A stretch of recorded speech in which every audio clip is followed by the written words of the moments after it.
ಮಾಲನ ಅನುಚರದ ಪಾತ್ರದಲ್ಲಿ ಸೂರ್ಯ ಹಾಗೂ ಭೀಮರಾಯ, ಕಾಳಿಯ ವೇಷದಲ್ಲಿ ಅನನ್ಯ CH. ಇದು ನಮ್ಮ ನಾಟಕ ಪ್ರೇಮ ಭಿಕ್ಷು ಪ್ರೇಮ ಭಿಕ್ಷು ಪ್ರೇಮ ಭಿಕ್ಷು.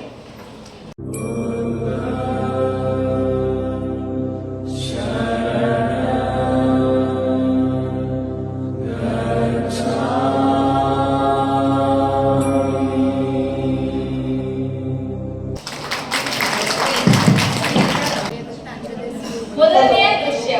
ಒಂದು ಸುಂದರ ಪ್ರಾತಃ ಕಾಲದಲ್ಲಿ ಬುದ್ಧನ ಶಿಷ್ಯಂದಿರು ಬುದ್ಧನ ಬರುವಿಕೆಗಾಗಿ ಕಾಯುತ್ತಾ ಗೀತೆಯನ್ನು ಹಾಡುವ ಮೂಲಕ ಬುದ್ಧನನ್ನು ಬರಮಾಡಿಕೊಳ್ಳುತ್ತಿದ್ದಾರೆ. ಬುದ್ಧಂ ಶರಣಂ ಗಚ್ಚಾಮಿ ಸಂಘಂ ಶರಣಂ ಗಚ್ಚಾಮಿ ಧರ್ಮಂ ಶರಣಂ ಗಚ್ಚಾಮಿ.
ಹೌದೌದು, ಬಹಳ ಚೆನ್ನಾಗಿದೆ.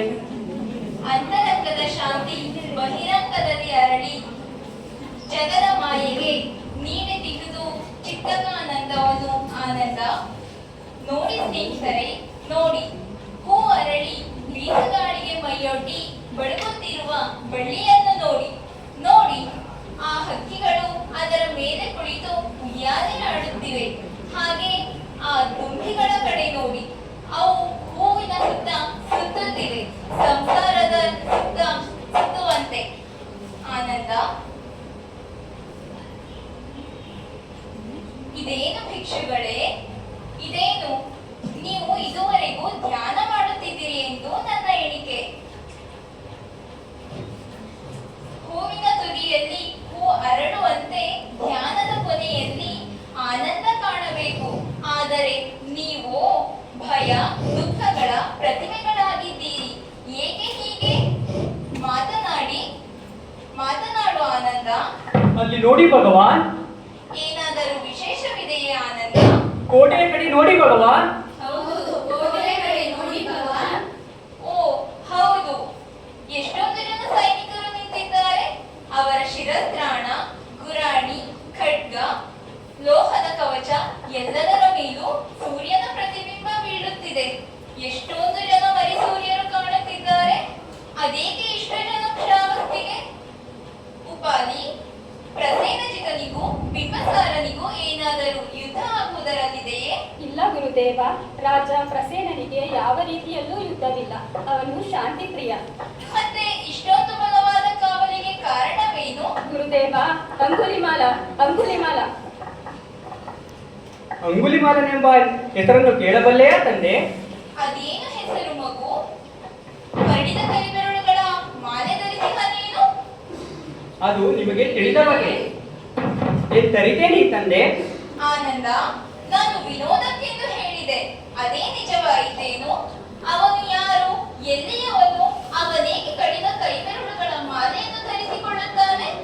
ಹೇಳಿ, ಯಾರಾದರೂ ಹೇಳಿ, ತಿಳಿಯುವ ನಡೆ ತಂದೆ, ಉಪವನದ ಹಿರಿಯಾಸಿಗೆಯ ನೆರಳಿನಲ್ಲಿ ಕುಳಿತು ಕೇಳುವಂತೆ.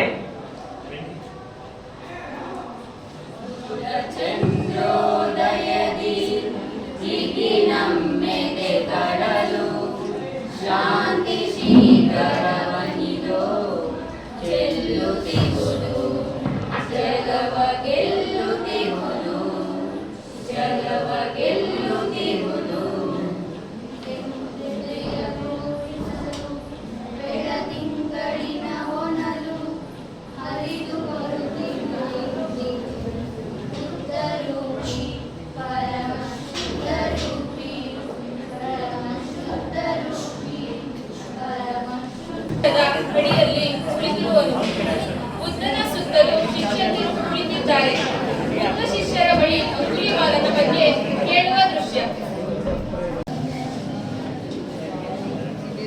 ಹೇಳು, ಮಾತನಾಡು ಆನಂದ. ಅಂಗುಲಿಮಾಲನ ಬಗ್ಗೆ ಹೇಳು. ಗುರುದೇವ, ಅವನ ಪೂರ್ವಪರ ಯಾರಿಗೂ ತಿಳಿಯದು. ಆದರೂ ಕೆಲ ವೃದ್ಧರು ಅವನಿಗಾದ ಅನ್ಯಾಯದ ಕಥೆಯನ್ನು ಹೇಳುತ್ತಾರೆ. ಈಗ ಗುಹೆ ಅವನ ಮನೆ. ಒಮ್ಮಿನೊಮ್ಮೆಲೆ ಗಿರಿಯ ಗುಹೆಯಿಂದ ಚಿಮ್ಮುತ್ತಾನೆ. ನಿರ್ಭಾಗ್ಯ ಯಾವುದೋ ಒಂದು ನಿರ್ಭಾಗ್ಯ ನಗರಿಯನ್ನು ಮುತ್ತುತ್ತಾನೆ. ಕಾಲಭೈರವನ ಹಾಗೆ ಕತ್ತಿಯನ್ನು ಜಡಿಸುತ್ತಾ ಊರನ್ನೆಲ್ಲ ಸವರುತ್ತಾನೆ. ಭಗವಾನ್ ಸವರುತ್ತಾನೆ. ಇಷ್ಟೇ ಅಲ್ಲ ಭಗವಾನ್, ಕೈ ಬೆರಳುಗಳನ್ನ ಕತ್ತರಿಸುತ್ತಾನೆ. ಅಟ್ಟಹಾಸದಿಂದ ಅವುಗಳನ್ನು ಮಾಲೆ ಹಾಕಿಕೊಳ್ಳುತ್ತಾನೆ ಎಂದು ಊರಿನ ಜನರೆಲ್ಲ ಭಯಭೀತರಾಗಿದ್ದಾರೆ. ಭಗವಾನ್, ನಾವೆಲ್ಲರೂ ಇಲ್ಲಿರಬಾರದೆಂದು ಹೇಳಿದವರು ಆ ಊರಿನವರೇ ಭಗವಾನ್. ನಮ್ಮ ಊರಿಗೆ ಬನ್ನಿ ಗುರುದೇವ, ಇಲ್ಲಿಂದ ತೊಲಗಿ ನಮ್ಮ ಜೀವವನ್ನ ಉಳಿಸಿಕೊಳ್ಳೋಣ. ಭರತ್, ಆನಂದ, ಸುಬಾಹು, ಸಾರಿಪುತ್ರ ಎಲ್ಲರೂ ಬನ್ನಿ, ನಮ್ಮ ಜೀವವನ್ನ ಉಳಿಸಿಕೊಳ್ಳೋಣ. ಸಾವಧಾನ ಉಪಾಧಿ, ಸಾವಧಾನ. ನಿಜವಾಗಿ ಆಶ್ಚರ್ಯ ಸಹೋದರರೇ, ಆಶ್ಚರ್ಯ. ಈ ಲೋಕದ ರೀತಿ ಆಶ್ಚರ್ಯ. ಆಶ್ಚರ್ಯಗಳ ಕಲಾಶಾಲೆ ಈ ಲೋಕ. ದಿನದಿನವೂ ಒಂದೊಂದು ಬೆಳ್ಳ ತೆರೆ ಸರಿಯುತ್ತಿದೆ. ಪ್ರತಿದಿನವೂ ಒಂದೊಂದು ಹೊಸ ದೃಶ್ಯವನ್ನು ನೋಡುತ್ತಿದ್ದೇವೆ. ಹಾಗೆಯೇ ಹೃದಯದ ಬೆಳಕು ಒಂದೇ, ಆದರೆ ಅದರ ಸುತ್ತ ಇಳಿಬಿಟ್ಟಿರುವಂತಹ ಬಣ್ಣಗಳು ಎಷ್ಟೋ. ಕಪ್ಪು, ಕೆಂಪು, ನೀಲಿ, ಬಿಳಿ, ಇನ್ನೂ ಎಷ್ಟೋ ಬಣ್ಣಗಳು. ಅವು ಎಂತಹ ಭ್ರಾಂತಿಯನ್ನು ಸೃಷ್ಟಿಸಿವೆ ಎಂದರೆ ಆಶ್ಚರ್ಯ ಸಹೋದರರೇ, ಈ ಲೋಕದ ರೀತಿ ಆಶ್ಚರ್ಯ. ಭಗವಾನ್, ನಿಮ್ಮ ಕೃಪೆಯಿಂದ ಈ ಲೋಕದಲ್ಲಿ ನೈತಿಕ ವೈಶಲ್ಯವನ್ನು ಕಂಡೆವು. ಆದರೆ ಮನುಷ್ಯ ಹೃದಯದ ಕ್ರೌರ್ಯದ ಆಳ ಮಾತ್ರ ಪರಿಚಯವಾಗಲಿಲ್ಲ. ಅದು ಪಾತಾಳ ಲೋಕವನ್ನು ಮೀರಿ ಇಳಿಯುತ್ತಿದೆ. ನಮಗೆ ಇಲ್ಲಿರಬಾರದು ಹೇಳಿದಂತಹ ಅವರು ಎಂದು ನಿಲ್ಲುತ್ತಾರೋ ಗೊತ್ತಿಲ್ಲ. ನಿಲ್ಲುತ್ತದೆ ಸಾರಿಪುತ್ರ, ನಿಲ್ಲುತ್ತದೆ. ಇವತ್ತಲ್ಲ ನಾಳೆ, ಇಲ್ಲವೇ ಕೆಲವು ವರ್ಷಗಳ ನಂತರ, ಇಲ್ಲವೇ ಕೆಲವು ಶತಮಾನಗಳ ಮೇಲೆ. ಕೊಲ್ಲುವ ಕೈಗಳು ಕೊಲೆಯ ಕಲೆಯನ್ನು ಮರೆಯುತ್ತಿವೆ. ಹಾಗೆಯೇ ಪ್ರತಿಯೊಂದು ಜೀವಿಯನ್ನು ಉಳಿಸುವುದನ್ನು ಕಲಿಯುತ್ತಿವೆ. ಮನುಷ್ಯ ಎಲ್ಲವನ್ನೂ ಕಲಿತಿದ್ದಾನೆ, ಆದರೆ ತಾನು ಮಾಡುವಂತಹ ಹೀನ ಕೃತ್ಯಗಳಿಗೆ ನಾಚುವುದನ್ನು ಕಲಿತಿಲ್ಲ. ಅವನು ಅದನ್ನೂ ಕಲಿಯುತ್ತಾನೆ. ಆದರೆ ನಮಗೆ ಕಾಯುವ ತಾಳ್ಮೆ ಬೇಕು, ಅಷ್ಟೇ, ಶ್ರದ್ಧೆ ಬೇಕು. ಅಲ್ಲಿಯವರೆಗೂ ನಾವು ಪ್ರತಿಯೊಂದು ಜಗಜ್ಜೀವಿಯ ಬಳಿಗೂ ಹೋಗಿ ಅವುಗಳಿಗೆ ಪ್ರೇಮದ ಶಾಂತಿಯನ್ನು, ಸಂದೇಶವನ್ನು ಮುಟ್ಟಿಸೋಣ.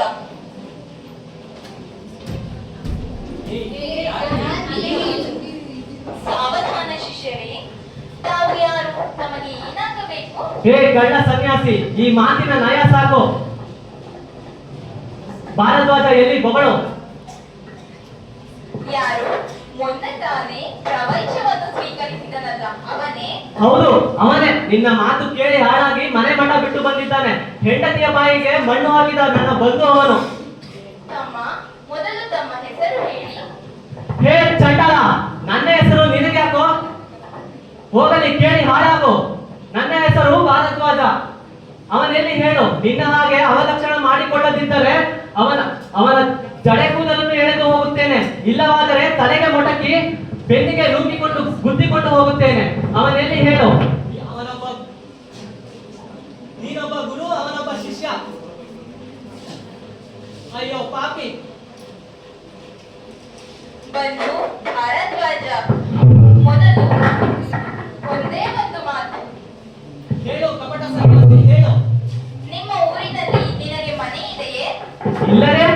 ಹಾಗೆ ನಾನೇನು ಪರದೇಶಿ ಅಲ್ಲ.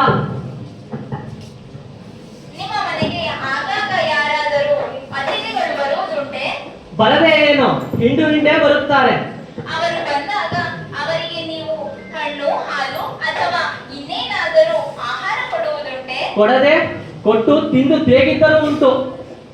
ನೀವು ಕೊಟ್ಟಂತಹ ಆಹಾರವನ್ನು ಅವರು ತೆಗೆದುಕೊಳ್ಳದಿದ್ದರೆ ಅಥವಾ ಅವರು ತಿನ್ನದಿದ್ದರೆ ಅದು ಯಾರಿಗೆ ಉಳಿಯುತ್ತದೆ? ಅವರು ತೆಗೆದುಕೊಳ್ಳದಿದ್ದರೆ ಶನಿ ಕಳೆಯಿತು, ನನಗೆ ಉಳಿಯಿತು. ಇದು ಹಾಗೆ. ನೀವು ಇಷ್ಟು ಹೊತ್ತು ಹೇಳಿದ ಬೈಗುಳಗಳನ್ನು ನಾನು ಎಂದಿಗೂ ಸ್ವೀಕರಿಸುವುದಿಲ್ಲ. ಮಗು ಭಾರದ್ವಾಜ, ನಾನು ನಿನಗೆ ನನ್ನ ಪ್ರೇಮ ಪೂರಿತ ಸ್ನೇಹವನ್ನು ಕೊಡುತ್ತೇನೆ. ಪ್ರೇಮದಿಂದ ಪ್ರೇಮವೇ ಹೊರತು ದ್ವೇಷದಿಂದಲ್ಲ. ಕ್ಷಮಿಸಿ ಭಗವಾನ್, ನಾನು ನಿಮ್ಮ ಅನುಯಾಯಿ, ನಿಮ್ಮ ಮಾತನ್ನು ಕೇಳಿಸಿಕೊಳ್ಳುತ್ತೇನೆ. ಹೆಚ್ಚಾಗಿ ನೋಡಬೇಡ, ಕಡಿಮೆಯಾಗಿ ನೋಡಬೇಡ. ವೈರದಿಂದ ವೈರ ಶಾಂತವಾಗುವುದಿಲ್ಲ, ಅವೈರದಿಂದ ವೈರ ಶಾಂತವಾಗುತ್ತದೆ. ಹಾಗೆಂದರೇನು ಭಗವಾನ್? ಇನ್ನೊಮ್ಮೆ ಹೇಳಿದರೆಲ್ಲ ಗುರುದೇವ.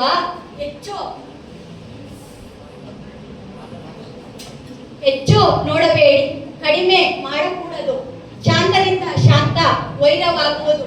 ಬದಲಾಗಿ ನಾವೆಲ್ಲ ಸೇರಿ ಆ ವೈರವನ್ನ ಪ್ರೇಮದ ಹೂಗಳಾಗಿ ಬೆಳೆಸಿ ಆಚರಿಸೋಣ. ಹೋಗೋಣ ಗುರುಗಳೇ.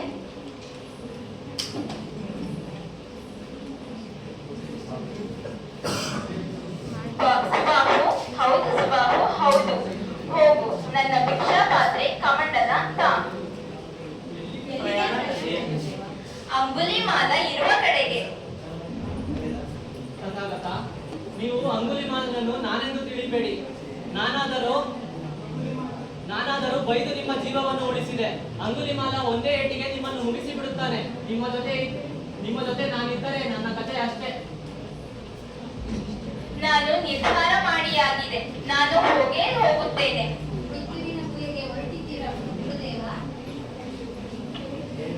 ನಾನು ಈಗಾಗಲೇ ನಿರ್ಧಾರ ಮಾಡಿಯಾಗಿದೆ. ಅವನು ನನ್ನ ಬಂಧು. ಅವನನ್ನು ನಾನು ಹೋಗಿ ಮಾತನಾಡಿಸಬೇಕು. ನಿಮ್ಮಂತೆಯೇ ಅವನನ್ನು ಕಾಣಬೇಕು.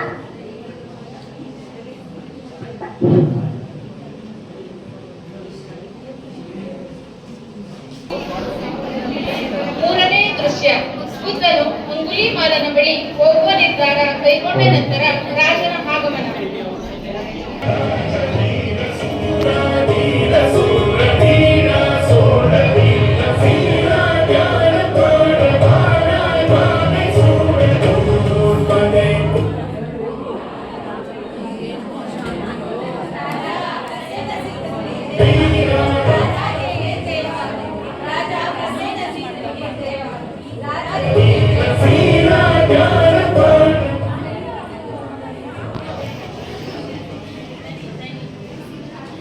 ಸರ್ವನಾಶ ತಥಾಗತ, ಸರ್ವನಾಶ. ನೀವು ಈಗಿದ್ದೀಗಲೇ ಭಿಕ್ಷುಗಳೊಡನೆ ಇಲ್ಲಿಂದ ಹೊರಡುವುದು ಒಂದೇ ದಾರಿ. ರಾಜ, ಸಾವಧಾನ. ಏಕೆ ಈ ಭಯ, ಈ ಕಳವಳ? ಭಗವಾನ್, ಅಂಗುಲಿಮಾಲ ಬರುತ್ತಿದ್ದಾನೆ ನಾಳೆ ಇಲ್ಲಿಗೆ. ಹೌದು, ನಿಜ. ನಾನೇ ಹೇಳಿದೆ. ನಾನೇ ಅವನಲ್ಲಿಗೆ ಹೋಗುವನಿದ್ದೆ. ರಾಜ ಪ್ರಸೇನಸಿದ್ಧ, ನೀವೊಬ್ಬರೇ ನಮಗೆ ಈಗ ದಿಕ್ಕು. ಭಗವಂತ ತಥಾಗತ ನಮ್ಮಿಂದ ಅಂಗುಲಿಮಾಲನ ಬಗ್ಗೆ ಕೇಳಿದವರೇ ಅಲ್ಲಿಗೆ ಹೊರಟು ನಿಂತಿದ್ದಾರೆ. ವಾದಿಸಿದೆವು, ಬೇಡಿದೆವು, ಒಂದೇ ಹಠ ಹಿಡಿದು ನಿಂತಿದ್ದಾರೆ. ನಿಮ್ಮೊಬ್ಬರ ಮಾತಿನಿಂದ ಅವರನ್ನು ತಡೆಯಲು ಸಾಧ್ಯ ರಾಜ? ಭಗವಾನ್, ಇದೇನು ಹುಚ್ಚು? ಹೌದು, ಇದು ಹುಚ್ಚೇ ಸರಿ. ಮನ್ನಿಸಿ, ಭಿಕ್ಷು ಚಕ್ರವರ್ತಿಗಳು ಯಾರು ಈ ಹುಚ್ಚು ಸಾಹಸಕ್ಕೆ ಕೈ ಹಚ್ಚಲಿಲ್ಲ. ಇದೆಂತಹ ಸಾಹಸ ಪ್ರಸೇನ? ನಿಮ್ಮಂತೆ ಯಾರಾದರೂ ಸಹೋದರರು ಈ ರೀತಿಯಾಗಿದ್ದರೆ ನಾನು ಅವರಲ್ಲಿಗೆ ಹೋಗಿ ಏಕೆ ಹೀಗೆ ಮಾಡುತ್ತೀಯೇ ಎಂದು ಕೇಳಬೇಡವೇ? ಅವರನ್ನು ಹೀಗೆ ಮಾಡಬೇಡ ಎಂದು ಹೇಳಬೇಡವೇ? ಮಗುವಿನಂತೆ ಮಾತನಾಡುತ್ತೀರಲ್ಲ ಗುರುದೇವ. ಅವನ ಕ್ರೂರಿ, ಕೊಲೆಗಡುಕ. ಇದೇನು ಹೇಳುತ್ತಿರುವಿರಿ ರಾಜ? ಇದೆಂತ ಮಾತು ಗುರುದೇವ? ನಿಮಗೆ ಗೊತ್ತಿಲ್ಲ. ಒಬ್ಬರಿಬ್ಬರು ಹೋಗುವ ಹುಚ್ಚು ಸಾಹಸದ ಮಾತಿರಲಿ 100 ಸಾವಿರ ಜನ ಸೈನಿಕರು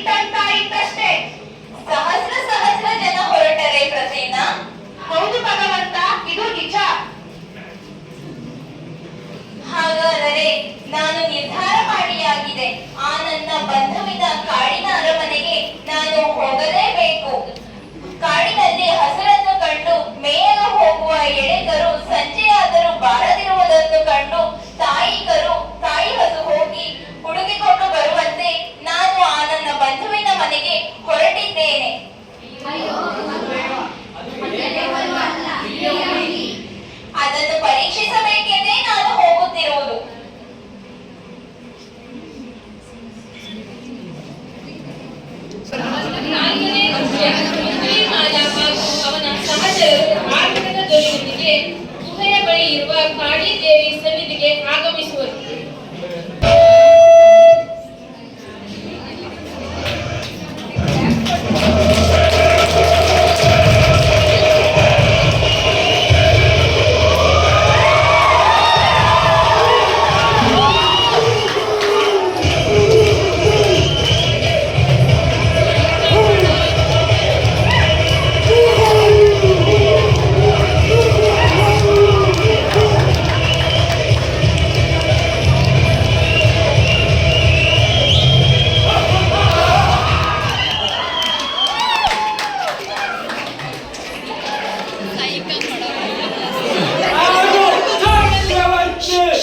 ನಾನು ಸಾರ್ವಭೌಮ.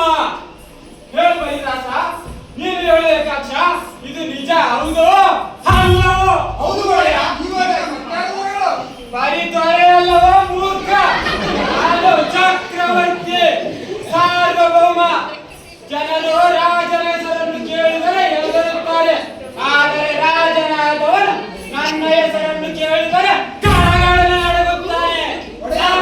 ನಾನು ಬರುತ್ತಿದ್ದೇನೆ ಎಂದು ಗೊತ್ತಾದರೆ ನಿದ್ದೆಗೆ ನಮಸ್ಕಾರವನ್ನು ಒಡೆದು ಮೃತ್ಯುಂಜಯ ಮಂತ್ರವನ್ನು ಜಪಿಸುತ್ತಾನೋ. ಮೃತ್ಯುಂಜಯ ಮಂತ್ರ ಹೌದು ಒಡೆಯ, ನಮಗೆ ಗೊತ್ತಿದೆ. ಗೆಲ್ಲು ಕಾಳಿ ಗೆಲ್ಲು, ನಿನ್ನ ವೈಭವವೇ ವೈಭವ. ಸಾಮಾನ್ಯರ ಸಹವಾಸ ನಿನಗೆ ಸಾಕಾಯಿತು. ಮುಂದೆ ರಾಜರುಗಳ ಕೊರಳುಗಳ ರಂಗದಲ್ಲಿ ನರ್ತಿಸಿದ್ದಂತೆ ಆ ರಾಜರುಗಳು ಜನರ ಎದೆಯ ಗೋರಿಗಳ ಮೇಲೆ ಅರಮನೆಗಳನ್ನು ಕಟ್ಟಿದ್ದಾರಲ್ಲವೇ? ಆಗುತ್ತದೆ ಆಗುತ್ತದೆ ಅವರಿಗೆ ತಕ್ಕ ಶಾಸ್ತಿ. ಎಲ್ಲರಿಗೆ ತಾಯೇ, ನನಗೇನೂ ಬೇಡ. ಒಳಸಂಪಿಸಿರುವವರ ಕೈ ಬೆರಳುಗಳನ್ನು ಕತ್ತರಿಸಿ ಮಾಯ ಮಾಡಿ ಹಾಕಿಕೊಂಡು ಸುಖಿಸುವೆ. ಒಡೆಯ ನಂದಿಸಿ, ನಾಳೆ ನವಮಿ, ನಾಳೆ ಶ್ರಾವಸ್ತಿಯ ಆಕ್ರಮಣ. ನಾಳೆ ನವಮಿ, ಮಹಾನವಮಿ. ಹೌದು, ಶ್ರಾವಸ್ತಿ ಆಕ್ರಮಣ ಯಜ್ಞಕ್ಕೆ ನಾಳೆ ಮುಹೂರ್ತ. ಗೆಲ್ಲು ಕಾಳಿ ಗೆಲ್ಲು. ನನಗೂ ಹಳೆ ಅಂಗುಲಿ ಮಾಲೆ ಬೇಸರವಾಗಿದೆ. ಹೊಸ ಅಂಗುಲಿ ಮಾಲೆಯನ್ನು ಧರಿಸಿ ಹೊಚ್ಚ ಹೊಸ ಅಂಗುಲಿ ಮಾಲನಾಗುವ ನಾಳೆ.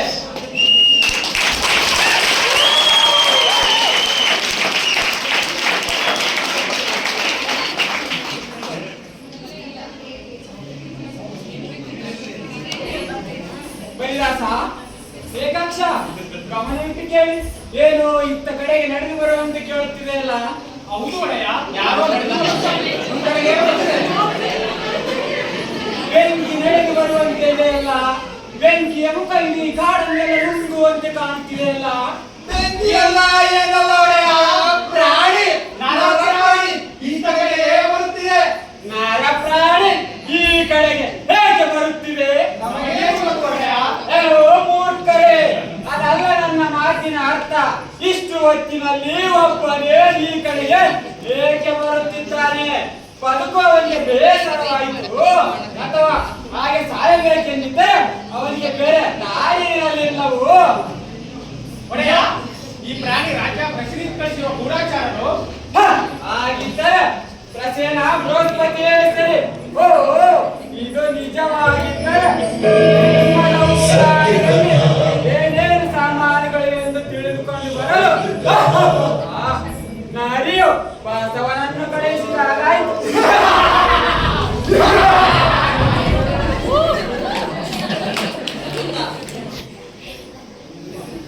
ನಿಲ್ಲು, ಅಲ್ಲೇ ನಿಲ್ಲು. ನಾನು ನಿಂತೇ ಇದ್ದೇನೆ, ನೀವಂತಿಲ್ಲವಷ್ಟೇ. ಈ ಅಂಗುಲಿ ಮಾಲೆಗೆ ಎದುರು ಕುರಿತು ಬದುಕಿರುವ ಸೂರನೊಬ್ಬನೂ ಇಲ್ಲ.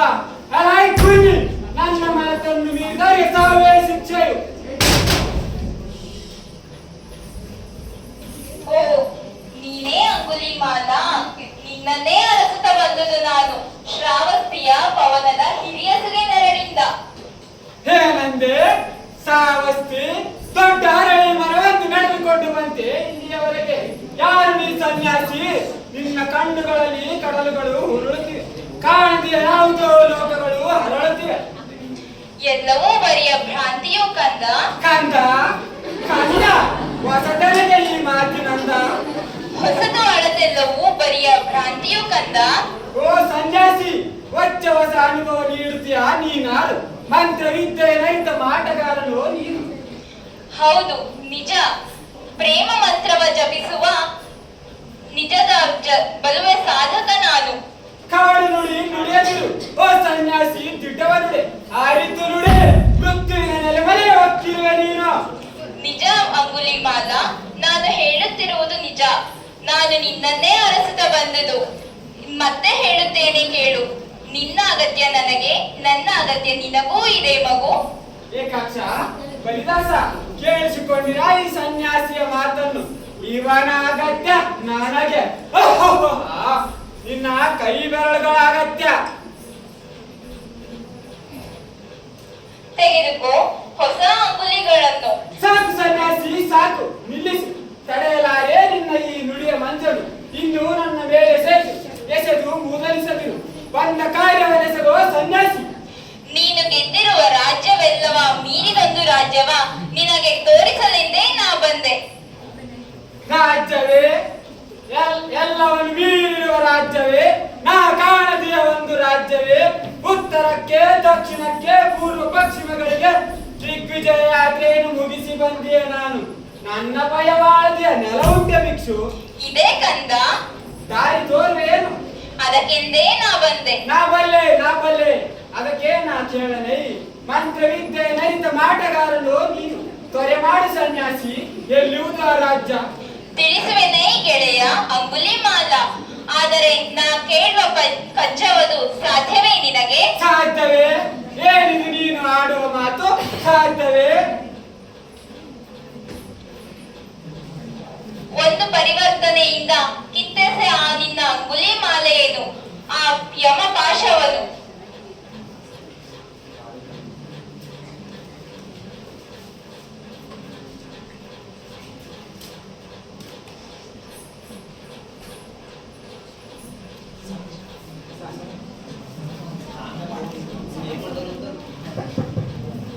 ಹಗುರಾಯಿತು ಎದೆ ತುಂಬುತ್ತಿದೆ ಸೊದೆ, ನನ್ನ ಜೀವನದ ಕಣಕಣವನ್ನು ಹರಿಯುತ್ತಿದೆ ಮುದ, ಮೈದೋಳಿದೆ ಹದ, ಸಾವನ ಗೈದಿದೆ ಕಣಕಣವನ್ನು. ಬೆಳದಿಂಗಳ ಒಳೆ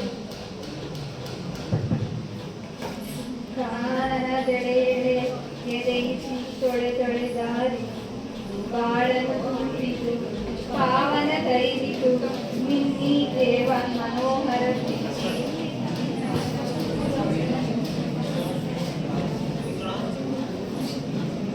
ಭಗವಾನ್, ನೀವು ಸಾಮಾನ್ಯರಲ್ಲ. ಭಾವನೆಗಳಿಗೆ ಬಾಯಿ ಕೊಡಬೇಡ ಅಂಗುಲಿಮಾಲ. ನಿಜ, ನಾನು ಇವತ್ತು ಇಲ್ಲಿದ್ದೇನೆ, ನಾಳೆ ಬೇರೊಂದೂರಿನಲ್ಲಿ ಬೇಡಿ ತಿನ್ನುವ, ಭಿಕ್ಷೆ ಬೇಡುವ ನನ್ನನ್ನು ಬುದ್ಧ ಎಂದು ಕರೆಯುತ್ತಾರೆ. ಬುದ್ಧ? ಓ ಶಾಕ್ಯಮುನಿ, ನೀವು ನನ್ನನ್ನು ಕೊಂದಿರಿ. ಓ ಭಿಕ್ಷು ಚಕ್ರವರ್ತಿ, ನೀವೇಕೆ ಇಲ್ಲಿಗೆ ಬಂದಿರಿ? ನಿಮ್ಮ ಕರುಣೆಯ ಕಡೆಗೋಲಿನಿಂದ ನನ್ನ ಮನಸ್ಸನ್ನು ಕಡೆಯುತ್ತೀರಿ. ನಡೆ ತಂದೆ ನಡೆ, ನನಗಂತೂ ಶಾಂತಿ ದೊರೆಯಲಾರದು.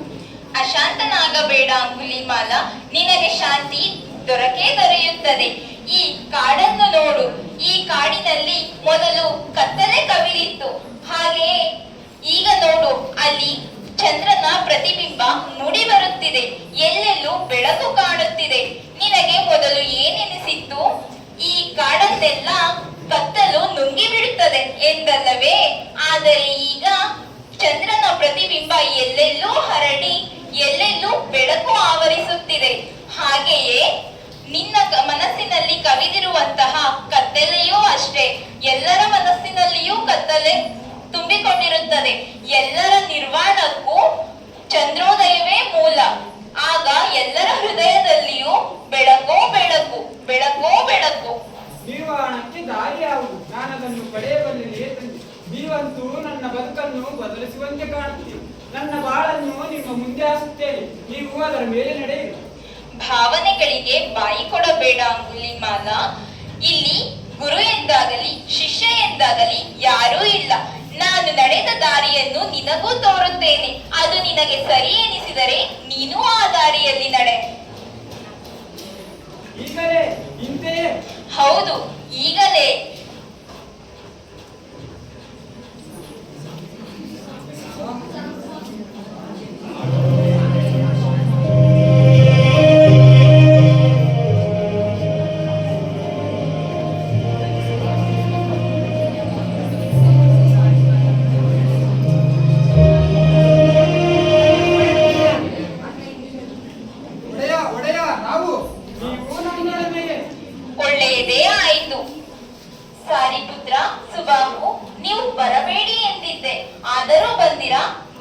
ಬನ್ನಿ, ಒಳ್ಳೆಯದೇ ಆಯಿತು. ನಿಮ್ಮ ಸಂಘಕ್ಕೆ ಇನ್ನೊಂದು ಹೊಸ ಸದಸ್ಯೆ. ಇವನನ್ನು ನಿಮ್ಮ ಸಂಘಕ್ಕೆ ಸೇರಿಸಿಕೊಂಡು ಅಪ್ಪಿಕೊಳ್ಳಿ. ಇದೊಂದು ಅಮೂಲ್ಯ ಕಾಣಿಕೆ. ಇದೇನು ಭಗವಂತ, ಇಷ್ಟೊಂದು ಜನ? ಅವರು ಸಹ ನನ್ನಂತೆ ನಿನ್ನಂತೆ ಪ್ರೇಮ ಶಾಂತಿಯನ್ನು ಬಯಸುವಂತಹ ಪ್ರೇಮ ಬಂಧುಗಳು. ಅವರು ಎಲ್ಲೆಲ್ಲೂ ಹೋಗಿ ಪ್ರೇಮದ ಬೆಳಕನ್ನು ಮೂಡಿಸಿ ಪ್ರೇಮದ ಹೂವುಗಳನ್ನು ಅರಳಿಸಿ ಬರುವಂತಹ ಪ್ರೇಮ ಸಂಚಾರಿಗಳು. ಭಗವಾನ್, ನೀವು ಕರುಣಾಳು. ಹೊಸ ಜೀವಕ್ಕೆ ಹೊಸ ಹೆಸರು ಪುಣ್ಯಾಕ್ಷ. ನಾನು ಪುಣ್ಯಾಕ್ಷ, ನೀವು ಪ್ರೇಮ ಭಿಕ್ಷು. ಪುಣ್ಯಾಕ್ಷ, ನಿನ್ನ ಕತೆ ಪ್ರೇಮದ ಶಾಸನವಾಗುತ್ತದೆ. ಹಾಗೆಯೇ ನೀನು ಪ್ರೇಮದ ಮತ್ತು ಶಾಂತಿಯ ಸಂದೇಶವನ್ನು ಹೊತ್ತು ನಾಡಿನ ಮೂಲೆ ಮೂಲೆಗೂ ಹೋಗುತ್ತೀಯೆ. ಅಲ್ಲಿನ ಜನರಿಗೆ ಪ್ರೇಮದ ಸಂದೇಶವನ್ನು ನೀಡುತ್ತೀಯೆ, ಪ್ರೇಮ ಭಿಕ್ಷೆಯನ್ನು ನೀಡುತ್ತೀಯೆ. ಹಾಗೆಯೇ ಎಲ್ಲಿಯವರೆಗೂ ಎಷ್ಟು ವರ್ಷಗಳು ಉರುಳಿದರೂ, ಎಷ್ಟು ಕಾಲ ಕಳೆದರೂ ಸಹ ಜನರ ಮನಸ್ಸಿನಲ್ಲಿ ಎಲ್ಲಿಯವರೆಗೂ ಬೆಳಕಿನ ಆಕಾರ ಮೂಡುವವರೆಗೂ ಸಹ ಈ ರೀತಿಯ ಶಾಂತಿ ದೂತರು ನಾಡಿನ ಮೂಲೆ ಮೂಲೆಗೂ ತೆರಳಿ ಅಲ್ಲಿಯ ಶಾಂತಿಯನ್ನು ಕಾಪಾಡುತ್ತಾರೆ. ಬನ್ನಿ, ಎಲ್ಲರೂ ಬನ್ನಿ ಸಹೋದರರೇ.